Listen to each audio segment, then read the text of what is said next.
Been to the Fells, Whitelocks? They've some real Oh, beauties dear there. fellow!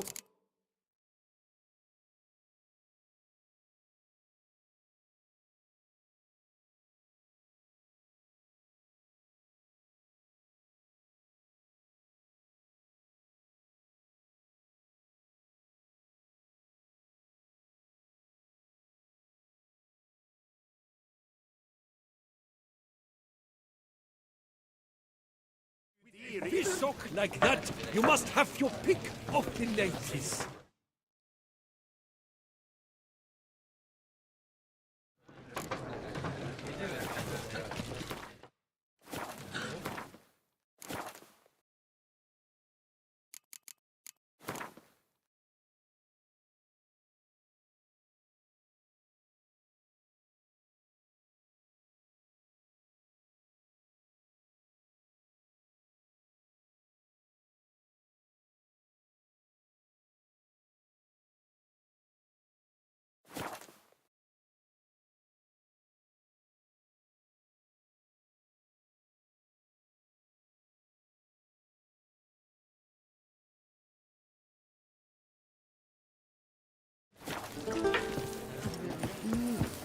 Oh, Witcher.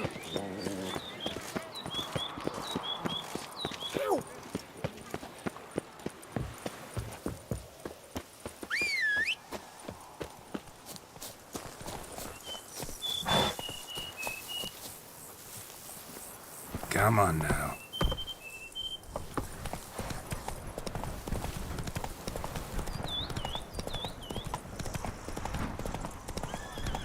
Sounds like a fight. Have to hurry.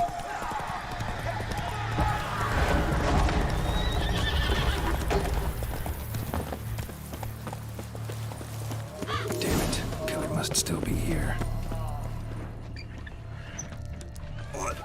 Killed with a single blow. In the cellar. Gotta be.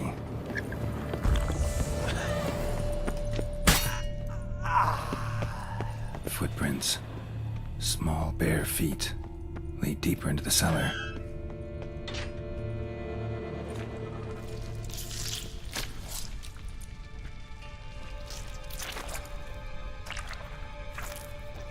You. Saw you at the inn.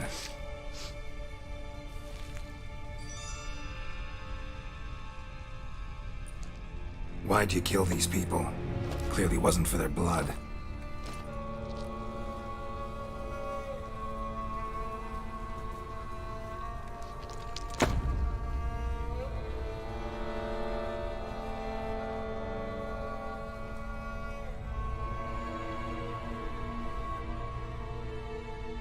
We don't have to fight.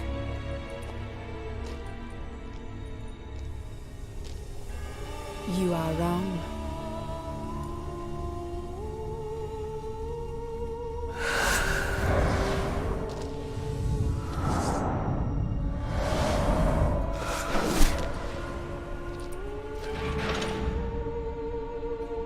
I cannot let you leave.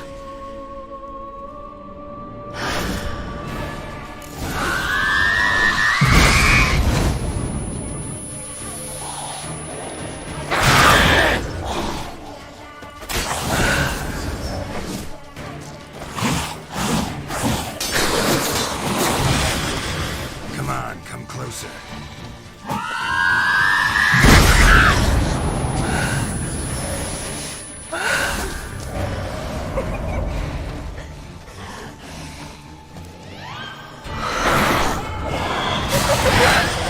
Time to end this.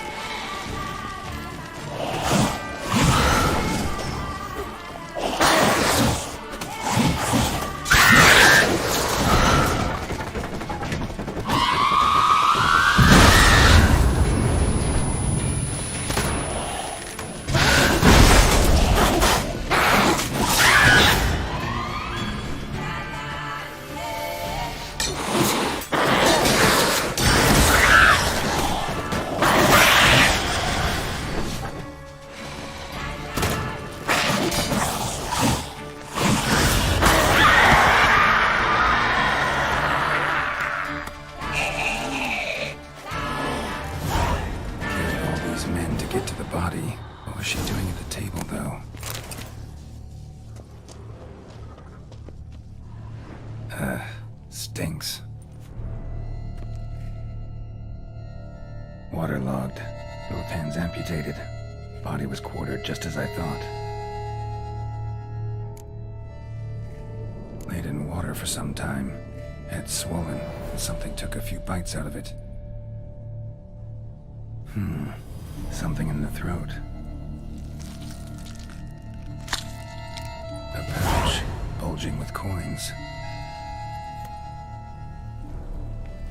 Nilfgaardian florins, from several different provinces.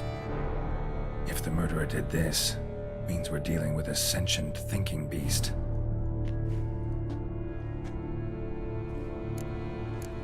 Body was chopped up after death. Blows struck with great force, but bones sliced through, not crushed. Creature that killed him had long claws, sharp as a witcher's blade. First sank its claws into the victim's heart. No Bruxa did this. Third hand. A spare? Except it's clearly not the victim's. Guardsmen must have not noticed it as they picked everything up.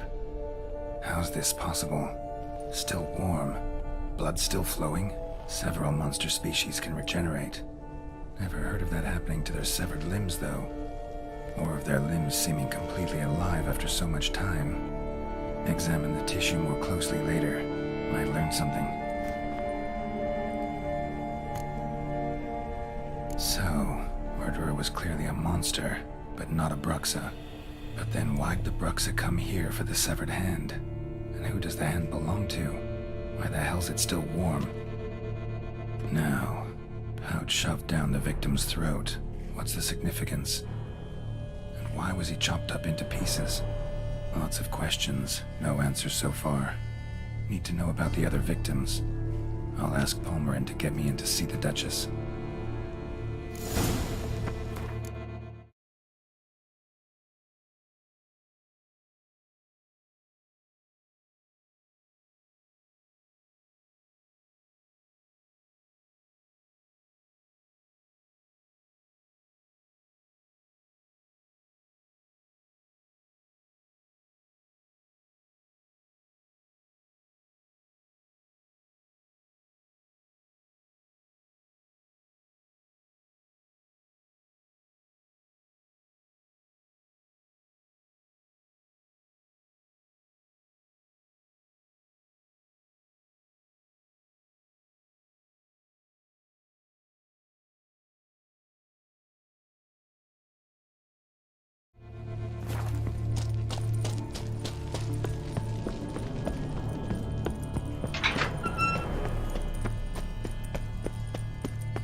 Not so fast, Roach.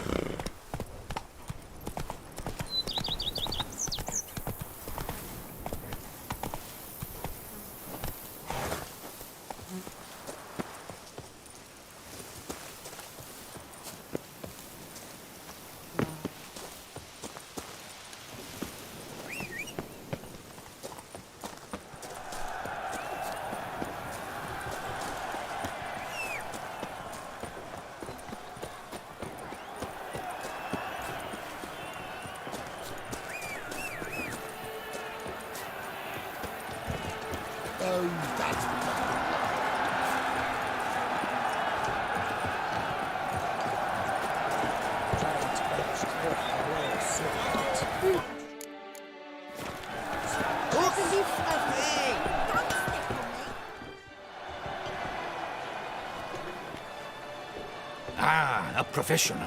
I like to trade with you.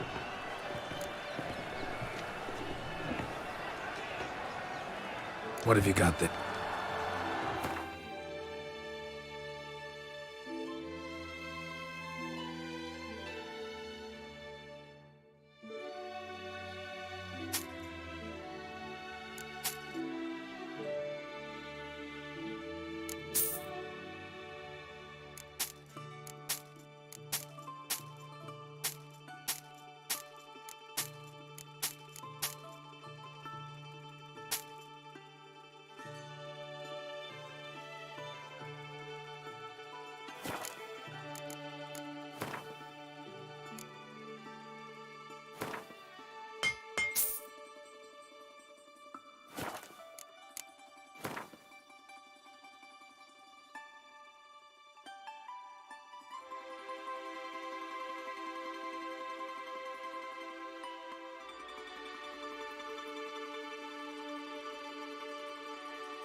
Care for a quick...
paid it all with loans from Cianfanelli.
Good man! I need a fresh set of shoes for my man. Prophet's rings. A witcher. Armor!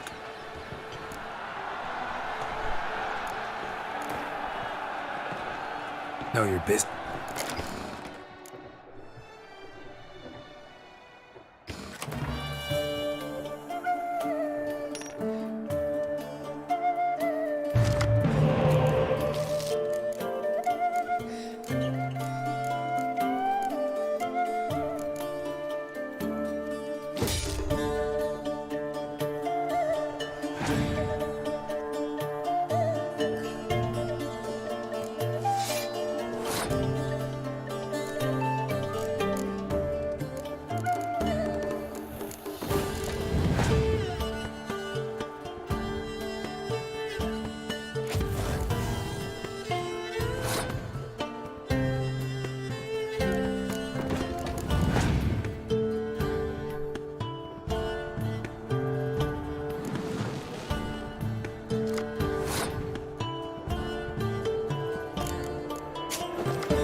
What are your needs, master?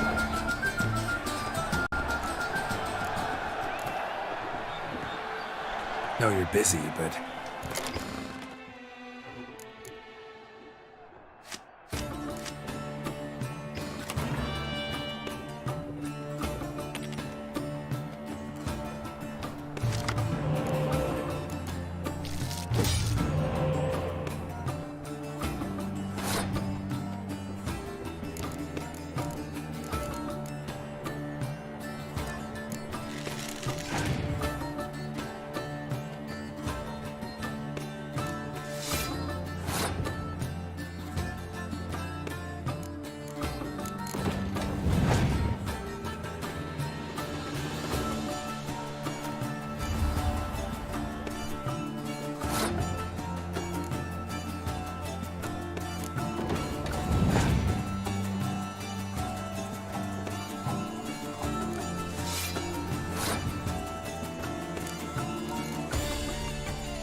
No, you're...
Abercrombie! Let's see what you...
So long.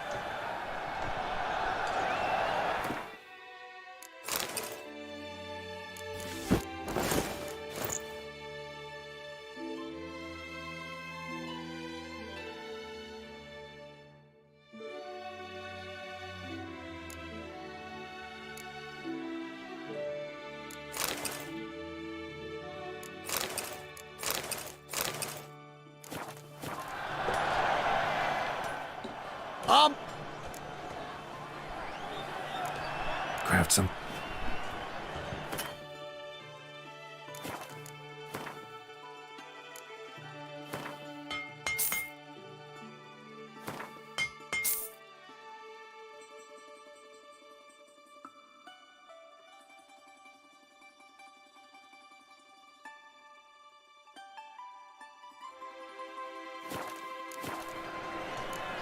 So long. Over here!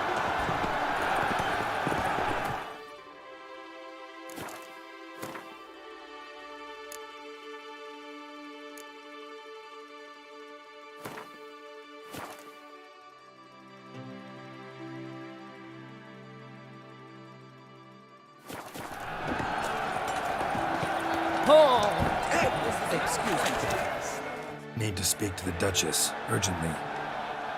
All right, you scamps. Story's done. Go find your parents. But the Palmerine, what about the story of Rittik and the dragon? They're tales for another time. But take a good look at the man who stands before you now. This is Geralt of Rivia, the master witcher who lent his valiant hand to the defeat of the giant Goliath. Master Witcher, is it true virtue always trumps villainy? Yeah. Virtue always wins. But the Black Knight, he's a villain and he wins. The cutter of Casteldacia, too. Moral victory. That's what counts. Rubbish. Now, that will do for questions. Go find your parents.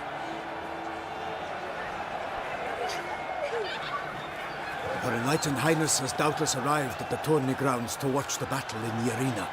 If we hurry, we'll be in time to speak with her before the spectacle begins.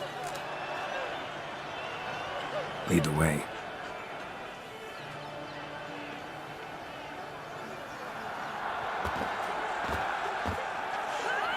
Who's fighting? Nilfgaardian gladiators? Close, but not quite. As you will soon see. Someone's gonna fight a Shaelmaar? With some bells on its tail to confuse it, slow it down? Whatever is the problem? The beast is a gift from the Emperor, no less.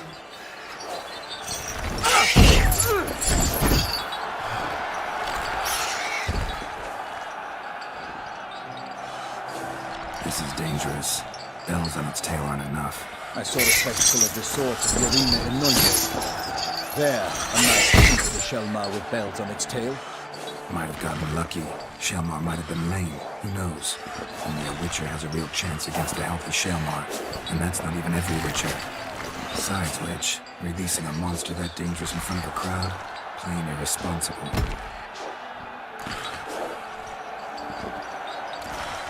Let's go.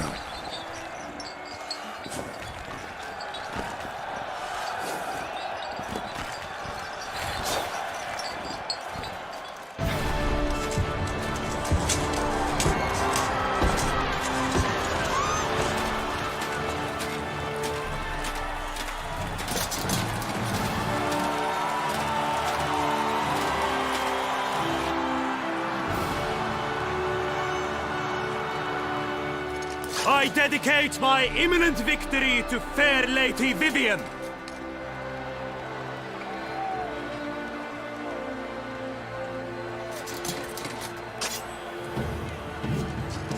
It's begun. The fight shall have to end first. We must wait.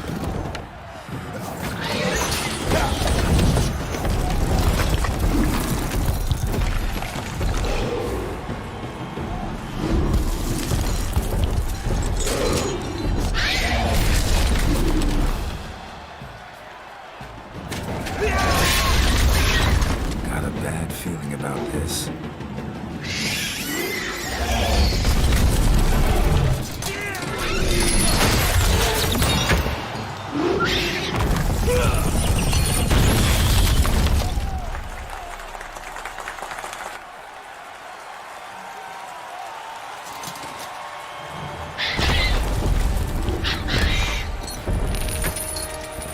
Damn it.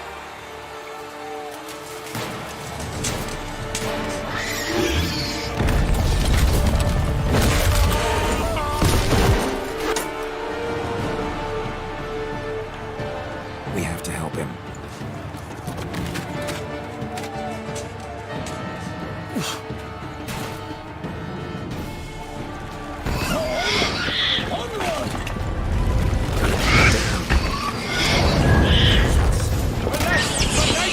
The beast heaved its foul girth.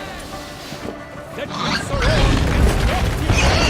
And down came the Witcher in one mighty bound. It fights to the beast. Its plan is sound.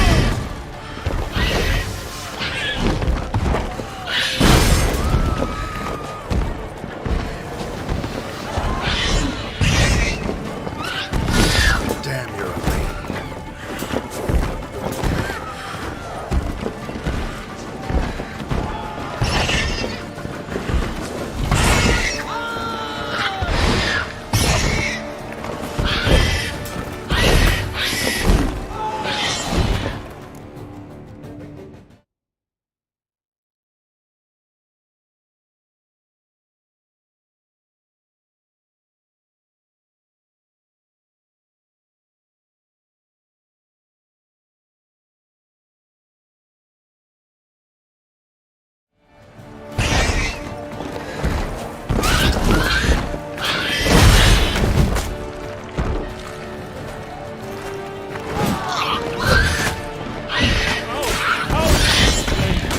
And thus the Witcher's life was snuffed. All our hopes, alas, turns to dust. Drink up the ocean and set fire to the woods. For nothing in this struggle can come to any good. Whoa!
mighty pound to give light.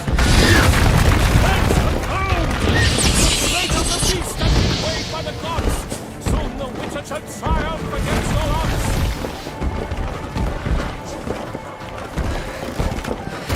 The Witcher waited till the time was true. Then 12 guns against one struck the monster that crew.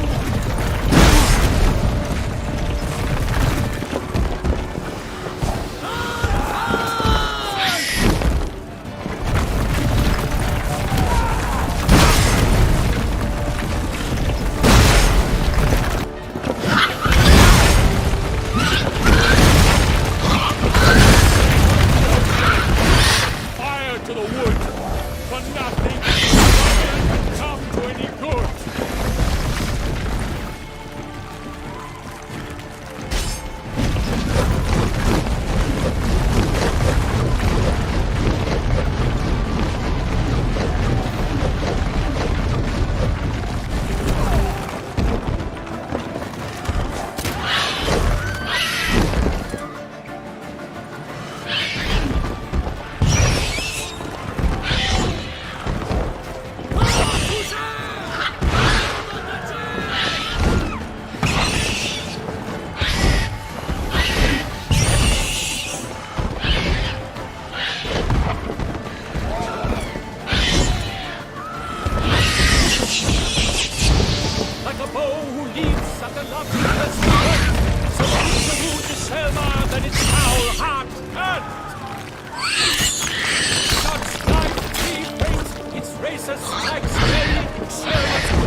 The Shelma lies defeated by Geralt of Rivia, master of the witchering trade.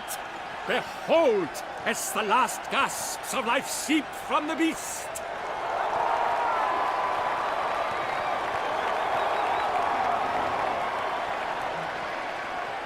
Master Geralt, do what you must. Finish the deed! It's suffered enough.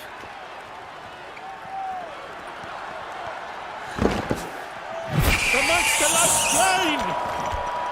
The fight is done! Praised be the victors!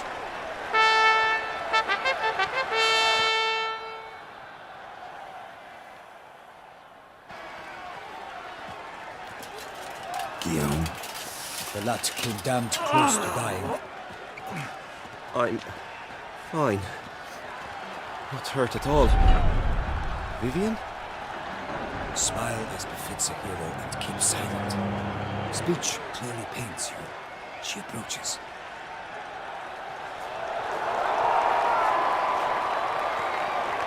Geralt. We must talk. Vivian. You shall talk later, in the medic's tent. Geralt, magnificent, breathtaking. Your Grace. We knew that to summon you was a brilliant idea. We are delighted, ravished to have struck upon it.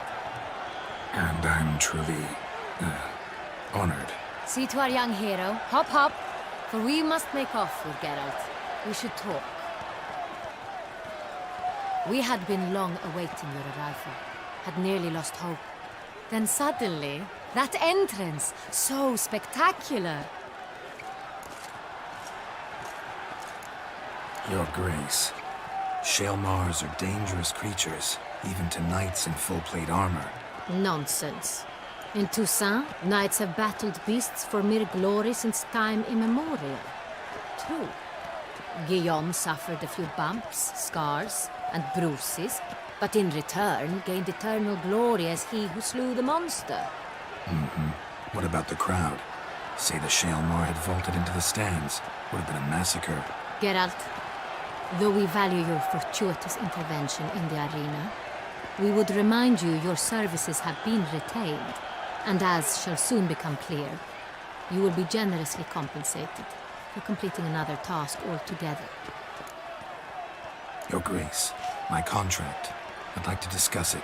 Naturally, but not here. We shall need Damien.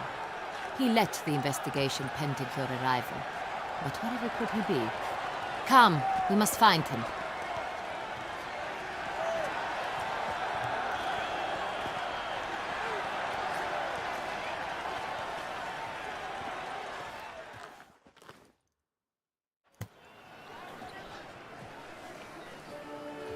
Tell us, have you come alone? Or did Viscount Julian accompany you? Wish to see Dandelion, Your Grace? Yes. I mean, no. Yes. But solely to tell him we regret. Yes, deeply regret rescinding the death sentence we so justly handed down upon him. If we could turn back time, we would make certain he sat in a tower till he rotted. No, we would ensure he was broken on the wheel, then drawn, hanged, and quartered.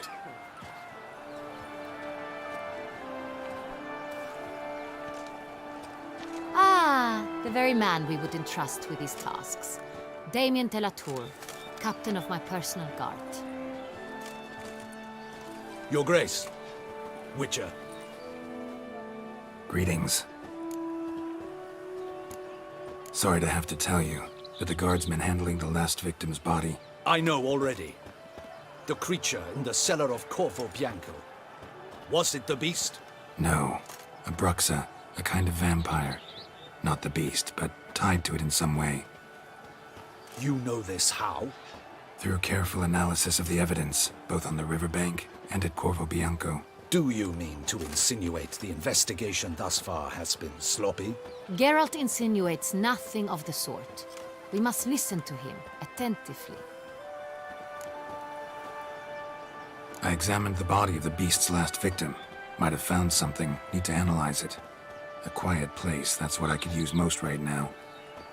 And maybe the help of an alchemist or a mage. Also like to hear all you know about the previous victims. Take it Sir de la Tour is my man for that. Firstly, call me Damien, please. Secondly, you should know I spoke against summoning you here. I've heard much about you. You bring trouble, or thus far have, always. And we've enough trouble as it is. Yet we are capable of defeating the beast on our own, without an outsider's help. I've no doubt about it. Damien, we settled the matter of the Witcher's employ some time past. Definitively. Since you have broached it nonetheless, let us discuss Geralt's pay. Are the legends true? Do Witchers usually demand that which you find at home, yet did not expect?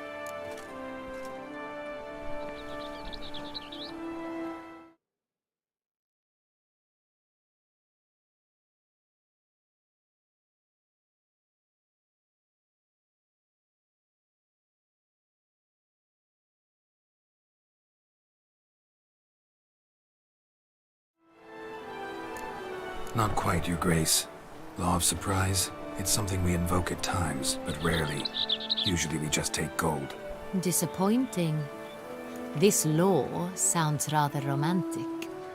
On the other hand, on returning to the palace, we would likely find impatient petitioners or a set of sample fabrics for a new dress. Poor rewards, both. I fear you'd not have much use for any of the surprises we are likely to come upon. Thus, we've decided you shall receive the deed to a vineyard, Corvo Bianco, and a sum of coin. You will doubtless consider this adequate. Title to the vineyard shall be given to you at once. Surely you'll need lodgings while you hunt. The coin, however, will be yours only once you have slain the beast. Lovely, generous gesture, Your Grace. But, Corvo Bianco, isn't it the Duchy's temporary morgue? Is it now? The Chancellery's bungled things again, we fear. Not to be left unsupervised for one instant. Yet, in its mood, a morgue should present minimal problems to a Witcher. What's more, nothing enhances a wine's reputation better than a grim legend. Thank you, Your Grace. I accept the contract, of course. But as I said before, I'll need some information. How'd it start? Who was the first victim? Crespia was the first to die. He was famed once for his many glorious tournament victories. Then he grew old, hung up his sword, and took to winemaking. Crespi was not loved by the wine merchants. He was ruthless in business and thought to cheat many a time. He asked us for a dispensation from all court ceremonies. We did not grant it. We could not. Once you've taken the oath of a knight, you remain a knight till death. How'd he die? Where'd they find the body? Quite unusual, the circumstance. He was at a feast when suddenly one of his fellow feastgoers noticed he was missing. The town watch found him an hour later. On his hands and knees, propped against the town pillory, his sword hanging from his neck. He had died of wounds inflicted with claws, not a weapon. Blows of great force. So he died suddenly, but the body was on its knees, meaning someone posed it. So it seems. Second murder. Tell me what you know. In the city there are certain nooks. No one reasonable ventures there after dark. Ramon Dulac's corpse was found in one such place. With the first murder, terror gripped the city. Its inhabitants grew wary, kept to safe areas. Consequently, news of the second victim came to us from a group of concerned cut-purses. Criminals fear the beast? Telling in a way. Take it you've excluded the possibility that Ramon died at the hands of these bandits. Do you believe me an amateur? Not hands, but claws killed Ramon Dulac. The wound was deep, clean. His body was found in the gutter, dressed in nightshirt and cap, a pillow placed under his head, and his sword replaced by a bed warmer. Ramon Dulac, a knight who but a dozen years past was an advisor to our father, the Duke. Someone went to a lot of trouble to make him look ridiculous. Maybe revenge was the motive. It's not out of the question. Dulac had shady dealings with the criminal underworld, but no one ever came forth with concrete proof of any misdoings. So, first two victims were knights, best years behind them. The same could be said of the third. Sir Delacroix was wont to claim that in modern times knights face new challenges, enterprise being the latest addition to the chivalric virtues. He made a veritable fortune in the grain trade. Palmerin even nicknamed him Sir de la Stinchi. Found a coin pouch on his body. Contained florins dating from various times, hailing from different provinces of the Empire. Delacroix loved coin, true, but had no patience for numismatics. Lots of similarities between the victims. All the bodies were found in strange places under extraordinary circumstances. Seems the murderer, whoever or whatever it is, has some meaning to convey. These were honorable men. We are horrified by the disdain, the disrespect with which they were treated. These were knights of Toussaint. Blast it. Might be the point. From what you say, none was a model of virtue. Ever considered that's what the beast's trying to draw attention to? All the murdered men were knights who swore fealty to the 5 chivalric virtues. And even if the... Knights of Toussaint swear fealty to what virtues exactly? honor, wisdom, generosity, valor, and compassion. 5 virtues.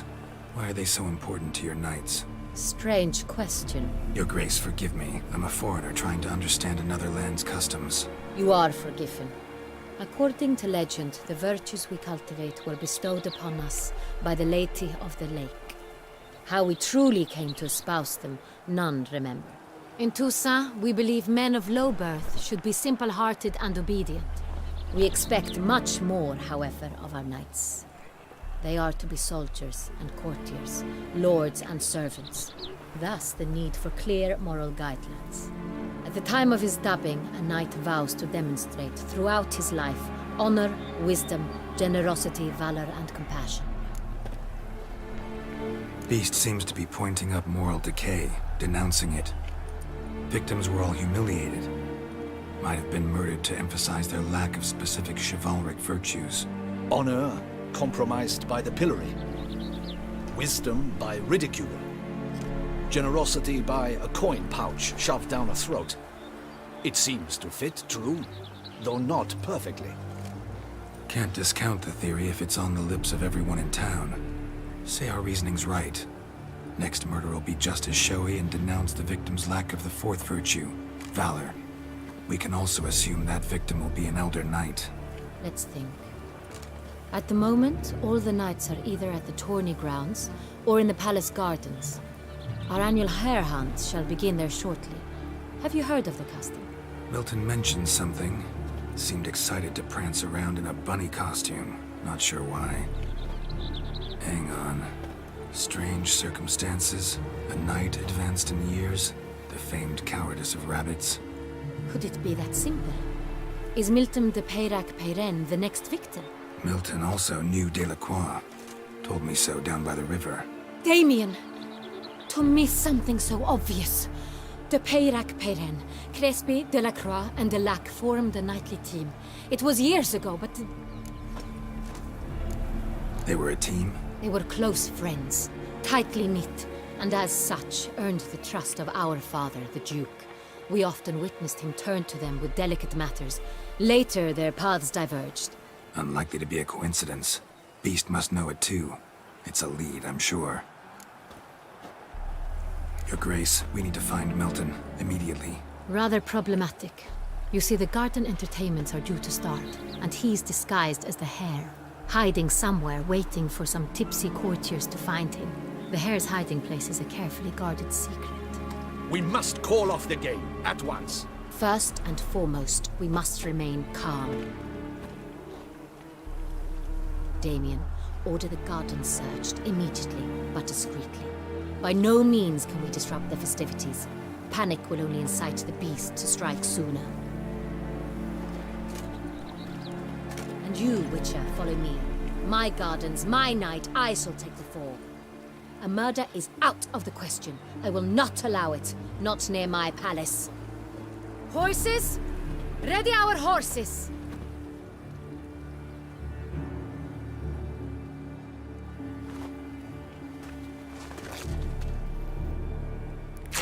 Your Grace!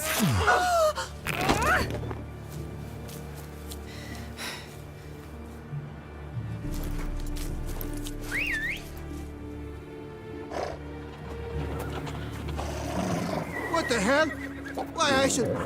Your Highness, I... Mind it doesn't get wrinkled. Onward!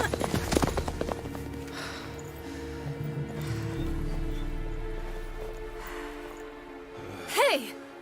That is silk! Be careful! Give it to me!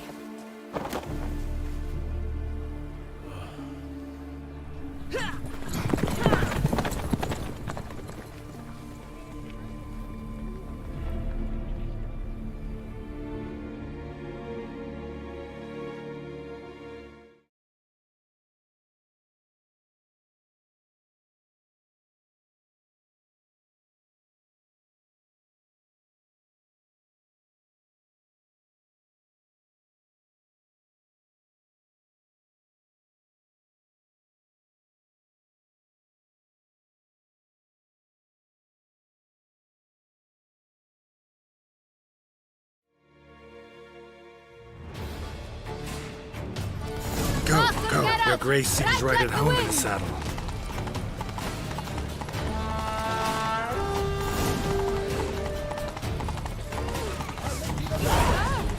Clear the path! Clear the way, I said!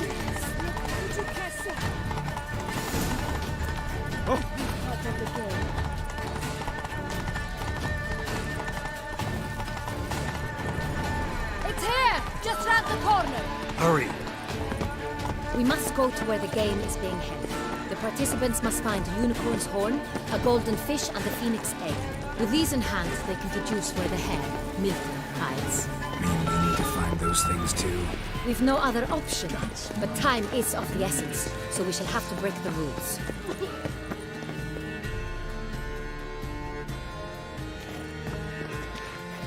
On second thought, through here.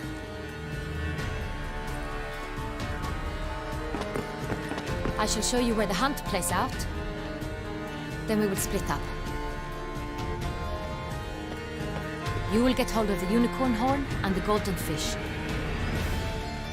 Well, I nab the phoenix egg. That will be quickest. Golden fish. Do I need a rod or a net? Please, Geralt. It's not a real fish. Look there, towards the water. See the lights? The hunters are trying to hook the fish from boats. You must simply dive in and find it. The unicorn. How do I catch it? It's terribly skittish, true, but I'm sure you will find a way to earn its trust. It runs around, over there, look.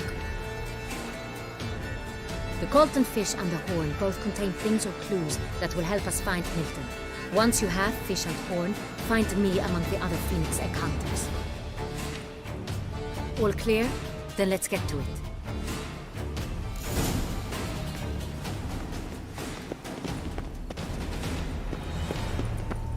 Oh! Fiorano of the 1290 vintage. I do encourage you to try it.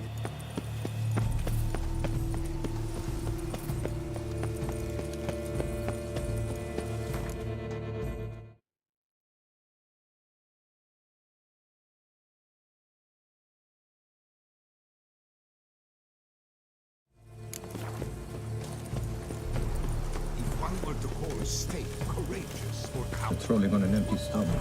stressful one. Those scars. The gaze.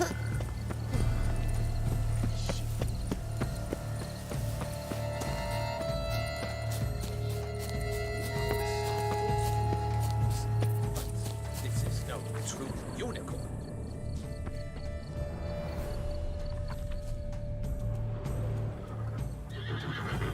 Perhaps an apple will work. Or some sweets. We would not be in this predicament, dear sister. Do you really whip? Hush, or you'll spook. Hey folks, gonna have to... Who's that?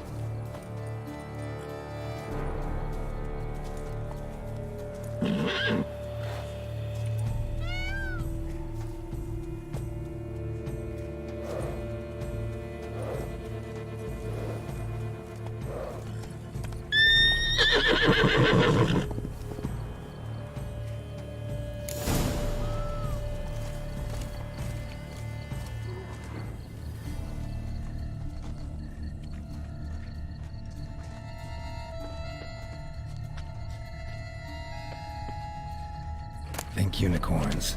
Rainbows, little girls, sweets maybe? Cold game's not likely to tempt a unicorn.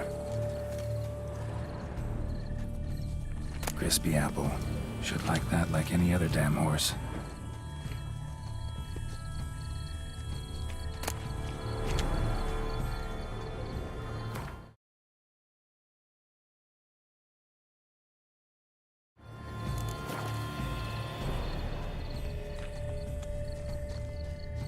Roach won't eat bread either, except if it's stale.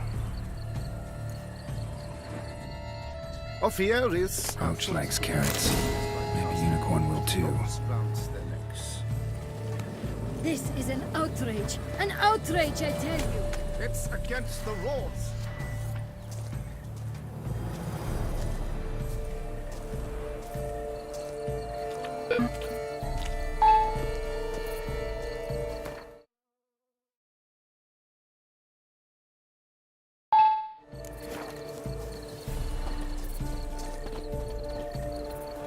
What would you say to a delicious, crunchy carrot? Almost had it.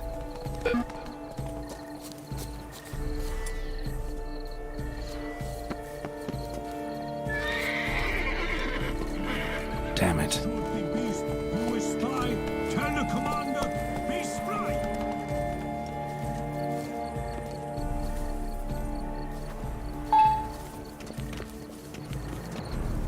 What would you say to a delicious, crunchy carrot?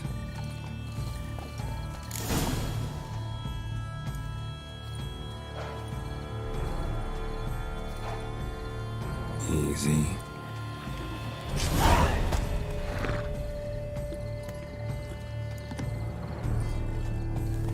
Gardens are huge. Be better off on horseback.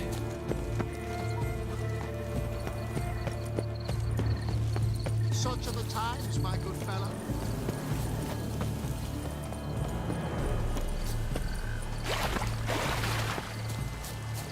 Golden fish should be easy this spot once I'm under. I pay you well. What the blazes? But my is in gold.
Hey, wait.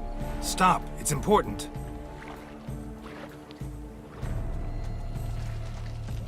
King Cormorant, sire, accept this offering we bring. Prithee cast upon us your merciful eye, and bear before us its secrets. As the moon is heavenly coursed of trace, in my domain I await that moment of grace, when a soul of good or ill repute brings me a gift, fitting tribute.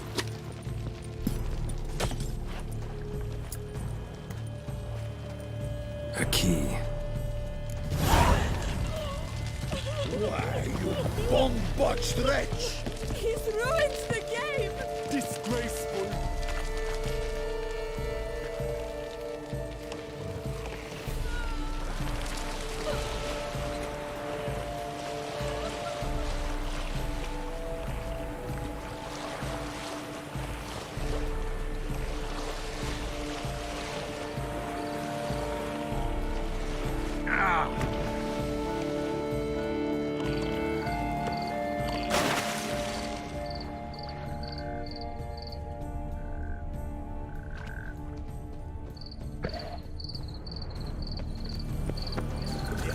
The leopard from faraway Zerrikania.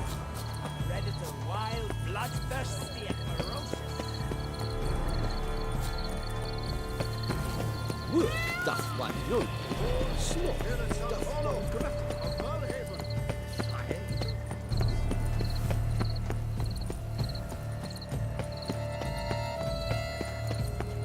Who'd have thought you? If you please, Your Grace. We do not please. We act out of the highest necessity. All shall be explained later. But it's against the rules. I am the rules.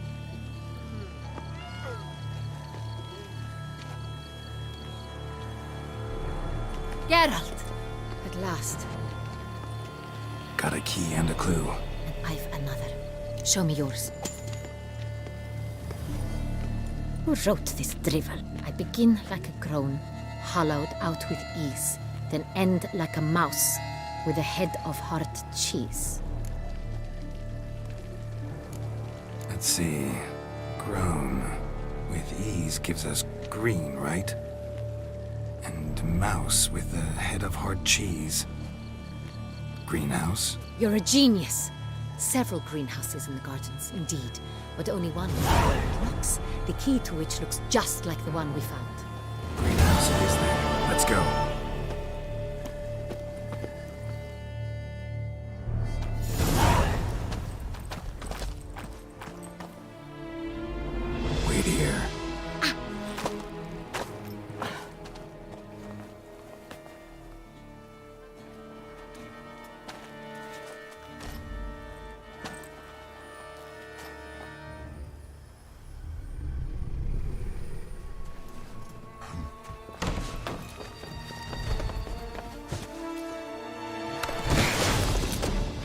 What the butch?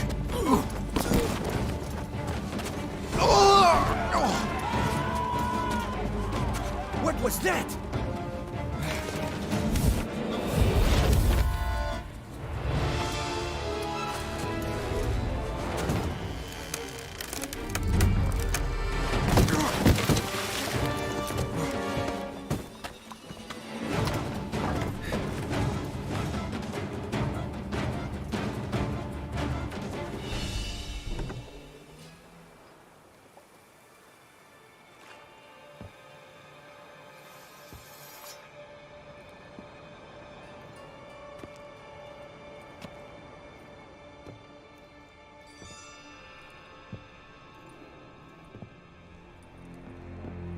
I'm here.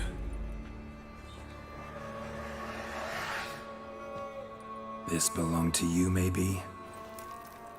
It did, but you may keep it. I've a new one. I do not know you. I've done you no harm. Yet first you butchered a Bruxa who was dear to me. Now you pursue me. Why? You've killed 4 innocent people, at least. And you? How many innocents have you cut down? I don't kill innocents. Murderers, though, you bet. I'll soon be done. I've but one left. And you, should you not stand down. And once you're done, intend to leave? Go kill somewhere else? No. I intend to live. Happily ever after.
To stay where you were. Regenerate! I know you're in trouble. I can help. I'll help myself! No, he's my friend.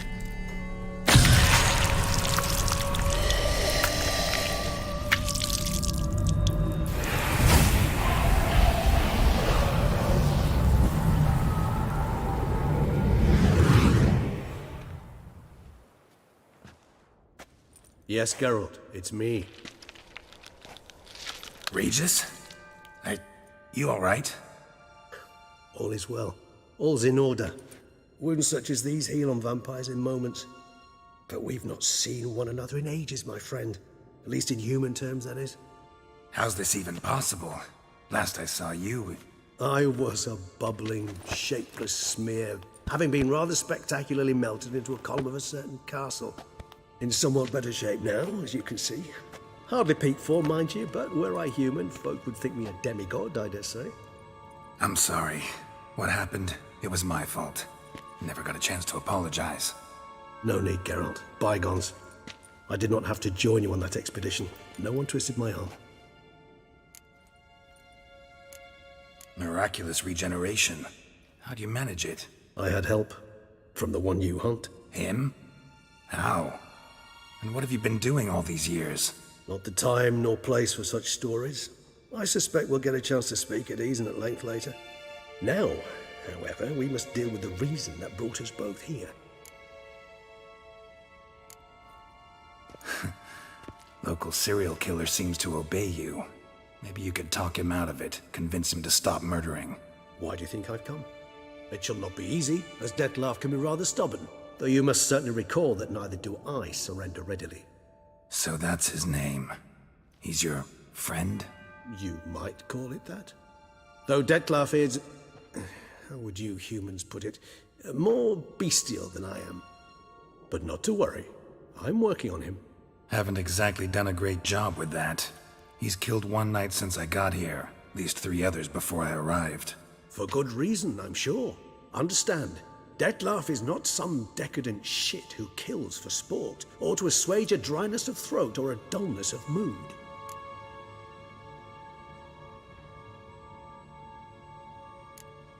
Seem pretty damn sure of that. I am, because I know him very well.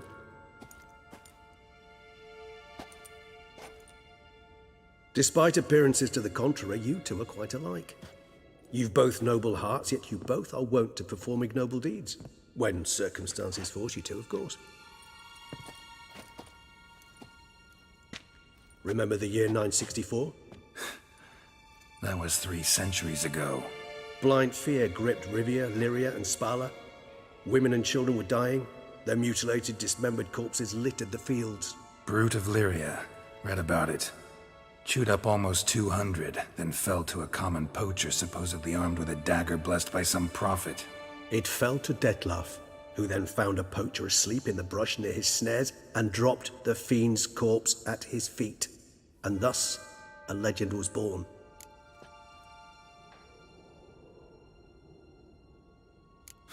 Vampires rarely help humans. Must have had his own agenda, hunting the beast. You err. He slew it for one reason alone. The monster killed a lad who once in the street had offered Dettlaff an apple, expecting nothing in return. Terribly noble of him. You do not have a monopoly on altruism, my friend. Vilgefortz melted my body. Dettlaff found what was left. As per our codex, he had a choice. To leave me where I was, or to care for me and nurture my remains. He chose the latter. Regenerated me at no small expense in his own blood. Do you know what that means to a vampire? The gravity of the endeavor? Probably same thing it means to a human. You owe him your life. Much more than that. The act itself made us blood brethren. A bond so strong humans cannot even imagine. Which is why I know something ill is afoot. Always had an overdeveloped sense of empathy. Each vampire has a unique talent. One they hone over centuries. It's precisely what renders us so difficult to classify. Dettlaff's trump card is his herd instinct, his tribal propensity. In point of fact, he prefers the company of lesser vampires and shuns that of humans. If he walks among you, killing egregiously, it can only mean something's upset him, immensely. Anything specific? Some set of things that'd be likely to set him off? How should I say this? Dettlaff doesn't understand men, their world, its rules, its conventions. He's naive in a sense. He doesn't comprehend your games, knows not what it means to lie, deceive. Suggesting he's maladjusted, inventing his rage. I'm suggesting maladjustment can at times breed conflict. But is it the case this time? I cannot say, but intend to find out. Gotta find him. Before something upsets him even more, and all Beauclair is awash with blood. Well, we share a cause then, just like the old days. Not entirely. I mean, when I find him, you know. I know you've a contract on his head. Yet your true task is to stop the beast killing, not necessarily to kill the beast, am I right? All in all, Sure. Let us find him. By the time we do, I hope I'll have convinced you Dettlaff is no monster. Fine, all right already. But for now, evidence is stacking up against him. Hear that? The posse. Knights must have tracked me here. I prefer they not find me here. I've makeshift quarters at Mère la Chaise Longue Cemetery. We'll meet there. See you.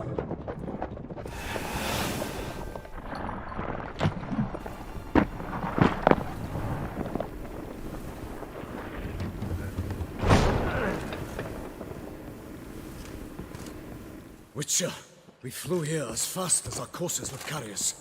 Yet I fear we're late all the same. Pray, where is the beast? Still investigating. About to inspect this site. Withdraw your men before they trample all over the evidence. Sirs, we must let the Witcher do his work. Milton's murder cannot go unavenged.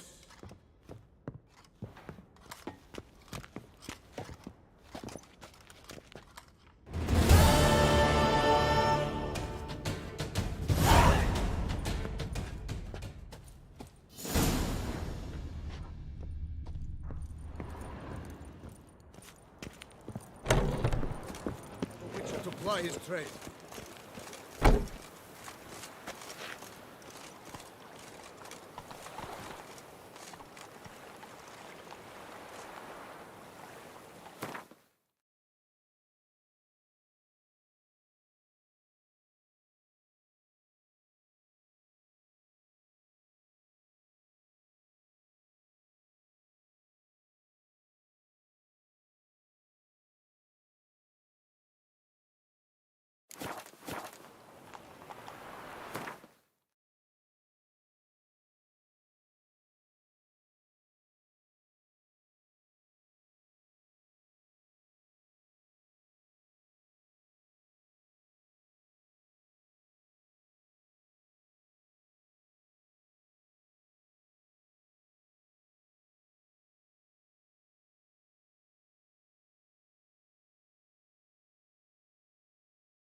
Await those running riot.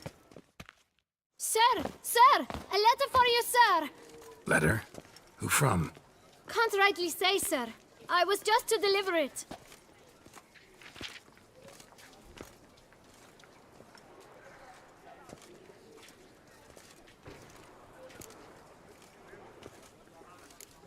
Here.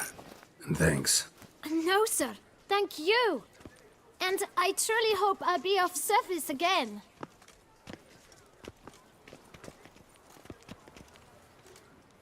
Dearest. I suspect weighty affairs, rather than merely the wine festival, have drawn you to Toussaint. Perhaps you'll find time to probe a certain matter in spite of this. I recently came across the mention of one Professor Moreau, a scholar in Beauclair, who conducted research into Witcher mutations. Though the details are rather murky, as is the location of the scholar's laboratory, his journal could contain more information. It lies buried with him in his tomb. I enclose a map I found in the book I happened upon. Though less than completely legible, I trust it will prove useful nonetheless. I felt this matter could prove of some importance to you, thus I dispatched this letter without delay. Whatever you decide, please take exceedingly good care of yourself. Your Yen. A professor who studied Witcher mutations. Might actually be worth looking into. All is in order!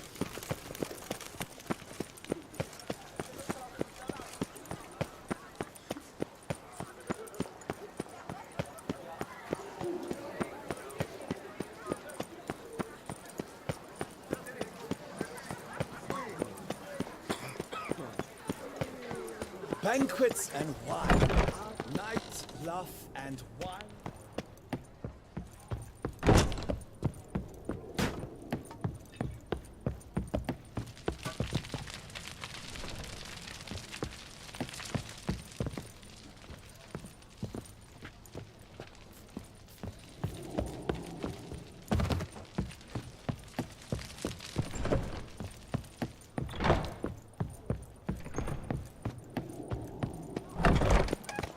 Don't push. Unbelievable. How is it the Duchessa does not fear him? Wipe your boots before you take another step. Don't... What?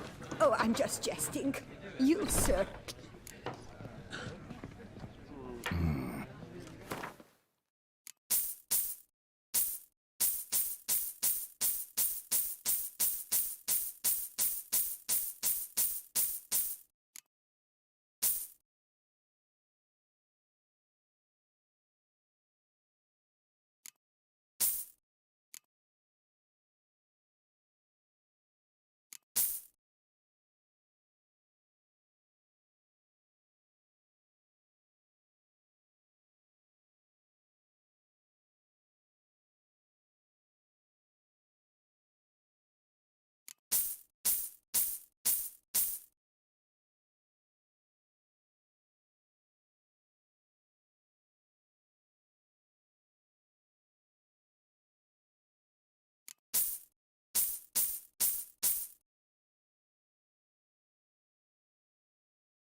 I know you're...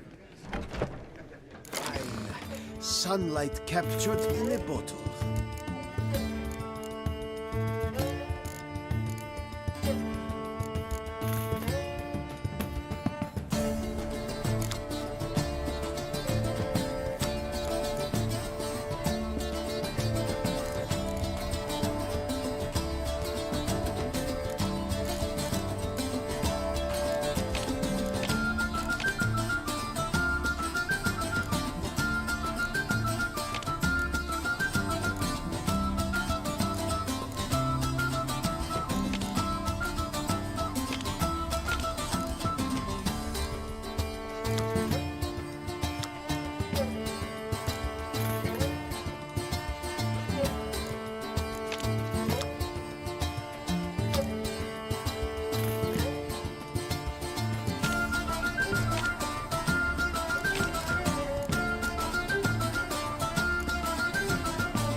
Welcome to the... I know you.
Did you care, sir? Our sweet shining sun. Welcome to the fest...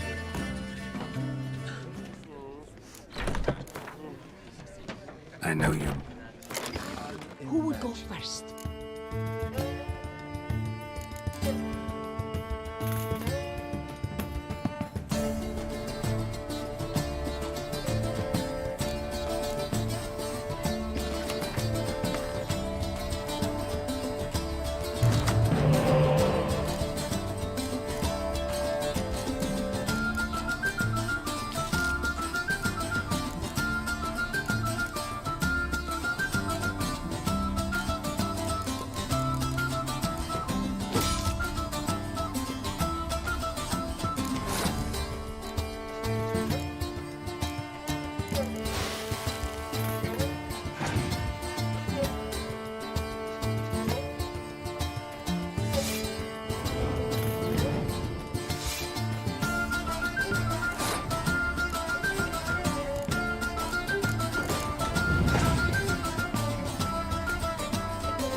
don't say.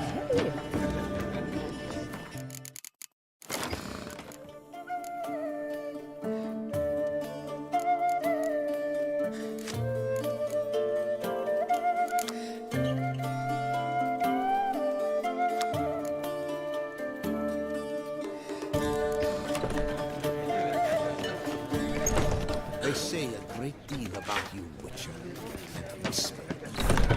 How is it that you miss?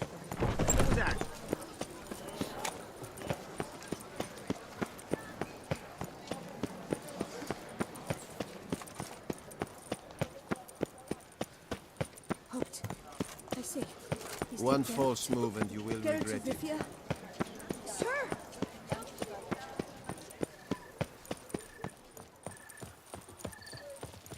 Ah!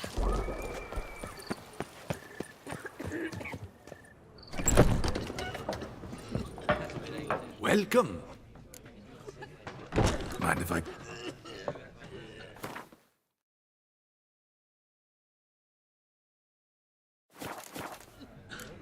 See it.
Welcome home, sir.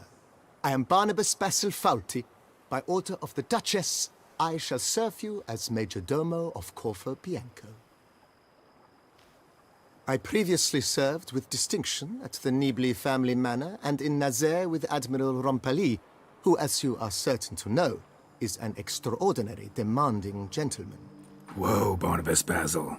One thing you ought to know. I'm not your typical landed gentleman. Truth be told, this is the first real property I've ever owned.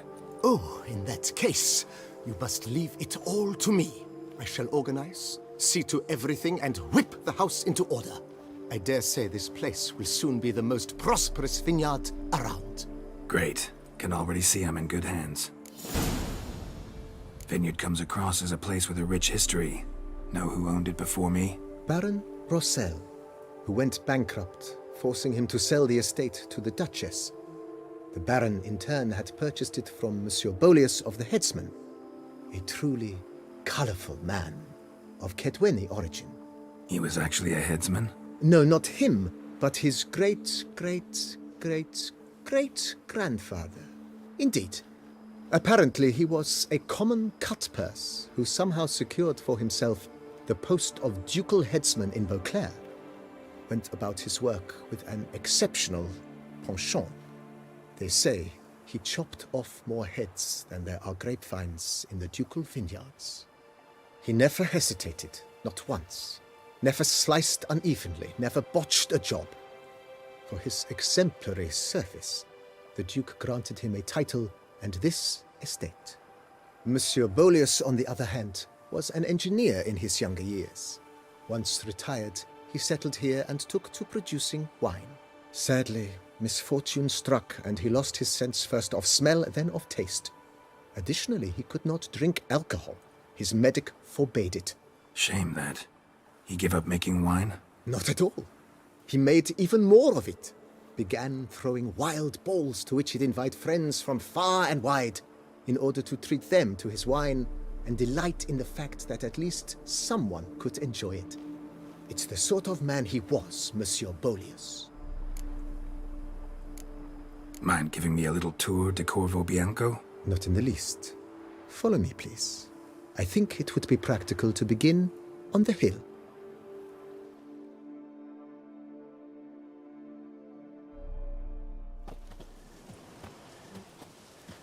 Behold, sir, your estate in all its splendor.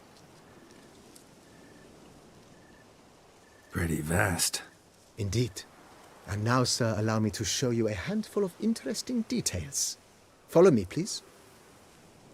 Been a major domo all your life? Yes, I come from a long line of major domos. My father was a major domo, as was my grandfather before him, as was my great-aunt. In fact, she was the one to start the tradition. Great-aunt? A hard woman. It is said that already as a child, she knew where she was going, and went there. When she arrived in Beauclair, she signed on as a chambermaid at one of the vineyards, then slowly worked her way up to Major Domo. She dragged the rest of the family up the same path. The servants' quarters. I occupy the green home. With the Duchess's permission, I have hired a full staff. Their salaries to be paid from the ducal treasury. Nice of her. Not the most sightly part of the estate, I admit. But I think it worthwhile for you as master of the domain to know where the help stays.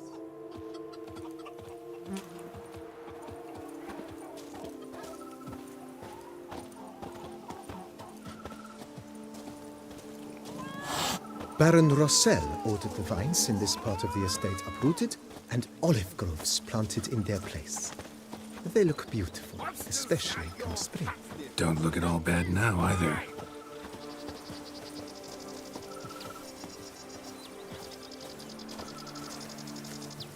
Down below lies your vineyard, where we grow a strain of Carfanere, one of the world's oldest. Aged in oak barrels, it provides for an exquisite wine with distinct blackberry, wild cherry, plum, and cinnamon notes. Marvelous. Have to try it one of these days.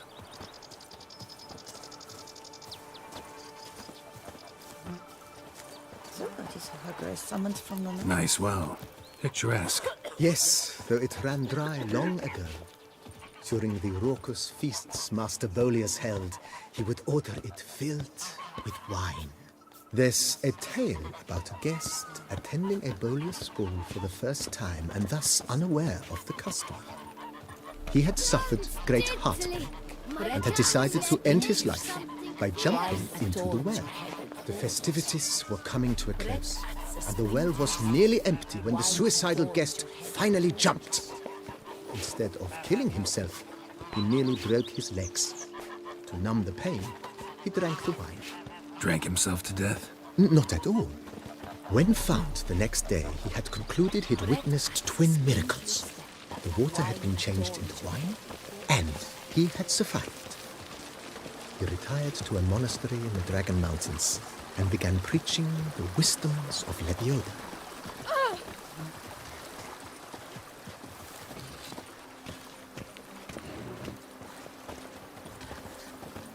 Monsieur Bolius' wife Nina kept a garden here. A supremely lovely place it was. Bit neglected now. I agree. Yet nothing stands in the way of restoring it to its former glory, and once again planting it with herbs and other vegetation.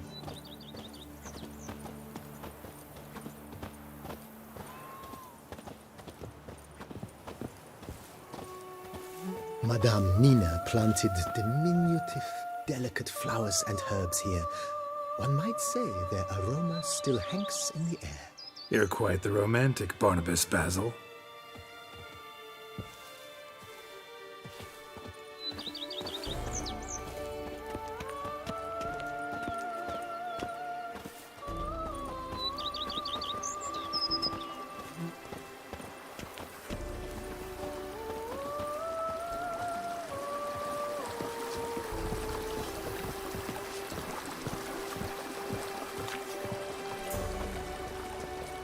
Snaps.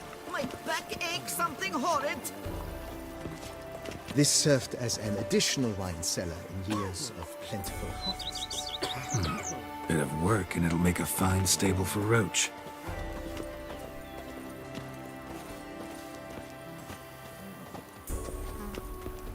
Now I shall sing you a song.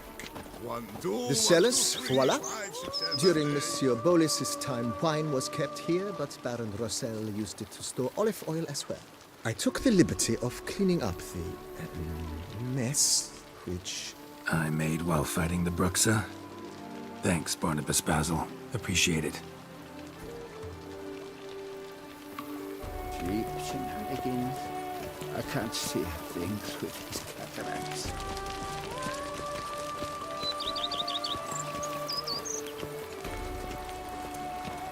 as you can see, the facade is, how to put it, slightly stained. But one cannot deny it, a certain subtle southern charm. True, though it could use a bit of subtle paint.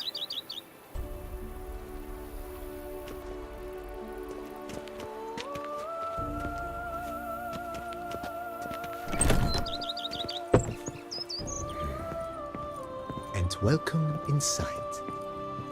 On the left is the master bedroom. On the right, the dining hall and kitchen. Upstairs, you shall find the guest room, currently used for storage. Not a bad idea. At the moment, the house is only minimally furnished. Yet I believe we will, together, devise some innovative arrangements. A few paintings, for instance, would breathe new life into the abode immediately. With that, sir, you've seen the full lay of the land. Corvo Bianco is a beautiful estate. Though one must admit, time has taken its toll. Forgive me for being forward, but if you were to choose to invest a small sum towards its beautification, consider me at your service on the matter. Think I'll take you up on that. Be sure to come and see you if I decide to do any remodeling.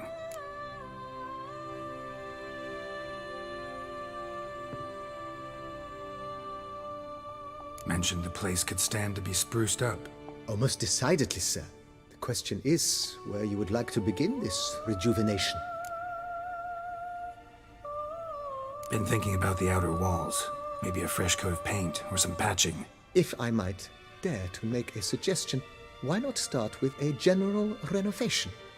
I once oversaw such work at Admiral Rompelli's summer residence. The effects were simply breathtaking.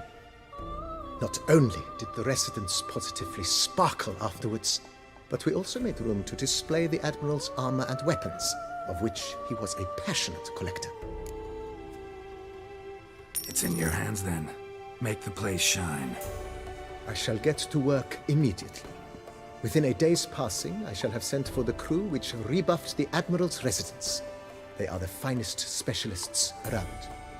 Highly skilled at what they do, it shall not take them too long, I wager. 2 days after they begin, your eyes will behold your residence in its refurbished, rejuvenated, beautified state. Is there anything else you require, sir? Got these spacious grounds. But maybe it's time to make them more, useful. Oh, yes! We certainly should. The way I see things, given your trade, sir, you would be wise to put in a grindstone and an armorer's table. A good way to start things off, don't you think?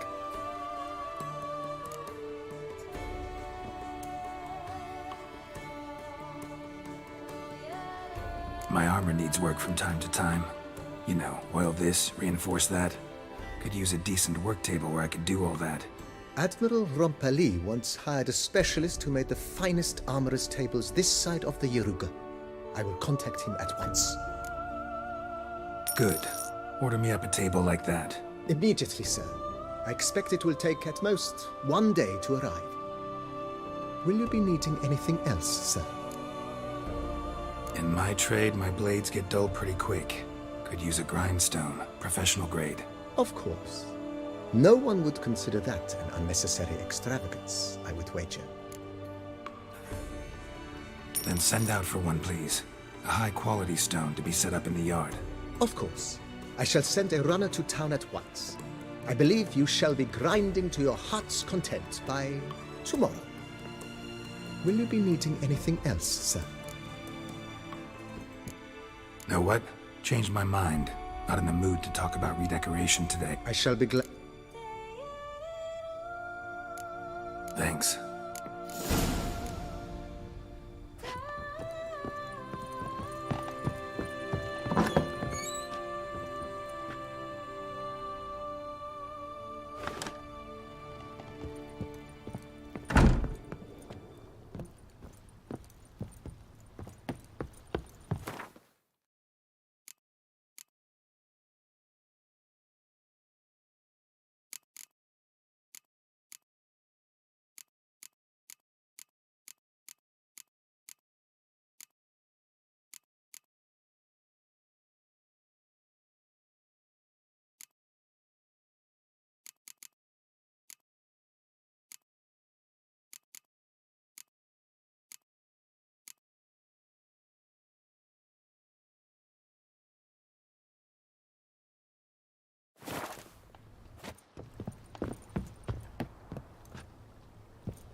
I work from dawn to dusk's last light, then give my life.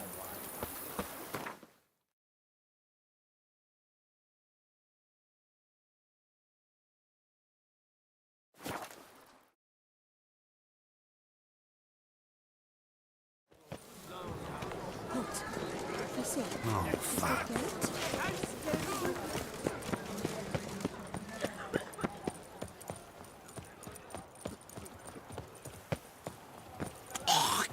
Who would have thought? Knights trading in wine, while some witcher guard. To be born in Toussaint is to be born under a lucky star. Quite the fragrant whiff. What is the pheasantry screwing up?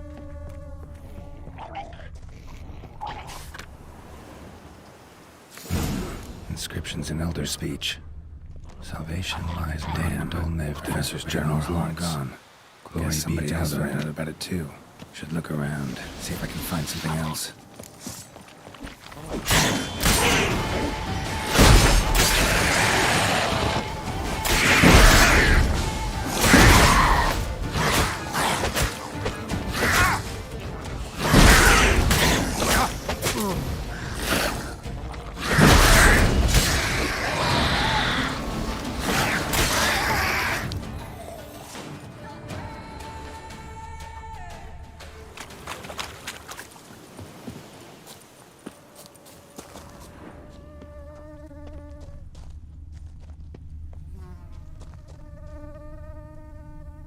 Footprints, narrow and shallow. Somebody small, light. Woman, maybe? Wonder where they lead.